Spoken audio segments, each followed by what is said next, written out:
La saison inaugurale de Wednesday introduit Wednesday Addams, une héroïne sombre et étrangement curieuse. Une adolescente de lycée possédant des dons psychiques particuliers.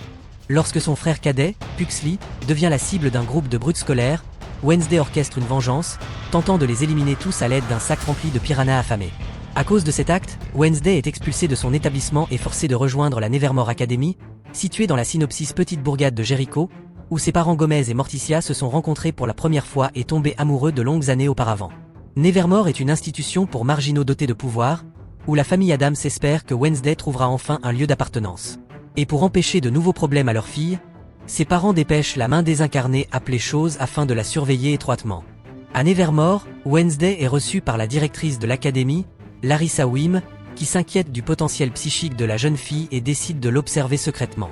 La nouvelle compagne de chambre de Wednesday est la louve-garou Enid Sinclair, dont l'attitude joyeuse se heurte d'abord au tempérament morose de Wednesday, mais les deux finissent par forger une profonde amitié. Wednesday se retrouve aussi en opposition avec Bianca, l'élève la plus populaire, dont l'ancien petit ami, Xavier, est un ancien camarade de Wednesday. Elle se rapproche également de sa professeure de botanique, Madame Thornhill, unique enseignante humaine au sein du corps professoral de Nevermore. Durant sa scolarité, Wednesday est contrainte d'assister à des séances thérapeutiques dirigées par le docteur Valerie Kinbot. Mécontente de cette nouvelle école, Wednesday conçoit alors un plan pour s'échapper, parcelle après avoir fait la rencontre d'un jeune serveur nommé Tyler, avec qui naissent des sentiments réciproques, et qui promet de l'aider dans son projet de fuite. Malheureusement, son père, le shérif Galpin, avertit Tyler de se tenir loin de Wednesday, car il croit que son père, Gomez, fut impliqué dans un meurtre commis à Nevermore plusieurs décennies plus tôt. Avant que Wednesday ne parvienne à fuir, elle est saisie par une vision montrant la mort de Rowan, un camarade, et tente désespérément de l'épargner. Mais contre toute attente, Rowan essaie de l'assassiner, manipulé par une prophétie qu'avait imaginée sa mère plusieurs décennies plus tôt, affirmant que Wednesday devait mener un combat qui conduirait à la destruction complète de l'école.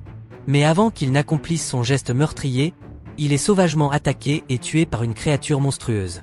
Wednesday avertit alors le shérif Galpin qu'un monstre a supprimé Rowan, mais même si cela correspond aux multiples attaques récentes de bêtes étranges, Galpin refuse de prendre les accusations de Wednesday au sérieux.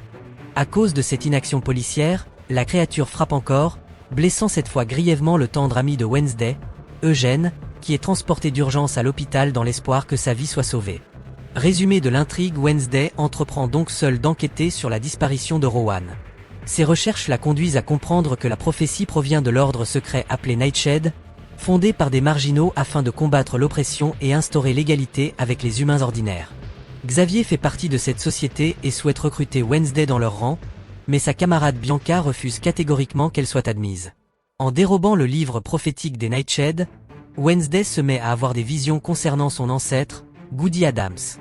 Des siècles auparavant, Goody avait établi cette société, mais elle fut accusée de sorcellerie par le fondateur corrompu de Jericho, Joseph Crackstone, décidé à purger sa ville de tous les marginaux. Crackstone rallia alors ses concitoyens pour massacrer les parias innocents, bien que Goody réussit à s'enfuir. À son tour, elle se vengea en exécutant Crackstone et en maudissant son âme dans un cercueil éternellement scellé. Les parents de Wednesday, Gomez et Morticia, rendent visite à leur fille à Nevermore, mais cette réunion familiale est interrompue lorsque le shérif Galpin arrête Gomez pour l'assassinat d'un homme appelé Gareth Gates, survenu plusieurs décennies plus tôt. Gomez avoue à Wednesday s'être accusé afin de protéger Morticia, la véritable coupable de la mort de Gareth. Celui-ci, héritier de Joseph Crackstone, avait voulu empoisonner tous les élèves de Nevermore, nourri d'une haine viscérale envers les parias. Lorsque Wednesday et Morticia découvrent les preuves de son plan, Gomez est finalement libéré de prison. Wednesday connaît alors de nouvelles visions de Goody Addams, lui intimant de mener son enquête au manoir Gates. Elle sollicite donc l'aide d'Enid et Tyler, découvrant que Laurel, la sœur cadette supposée morte de Gareth, pourrait bien être toujours vivante, et qu'une cave du manoir abrite les restes mutilés des victimes de la créature. L'oncle festé de Wednesday fait alors son apparition, l'aidant à comprendre que le monstre est en vérité un Id, une créature violente dormant dans un hôte humain avant d'être libérée sous un stress immense ou après un traumatisme. Ils apprennent aussi que Laurel Gates est encore en vie, et qu'elle manipule le Id comme son serviteur. Lorsque Wednesday surprend Xavier lors d'un rendez-vous secret avec le docteur Kinbot, qui est plus tard assassiné par la créature, elle soupçonne Xavier d'être le Id. Pourtant, au moment où Wednesday embrasse son petit ami Tyler, elle est saisie d'une vision confirmant qu'il est le véritable monstre. Ainsi, Wednesday piège Tyler et le fait incarcérer, où il finit par avouer avec culpabilité toutes ses actions criminelles.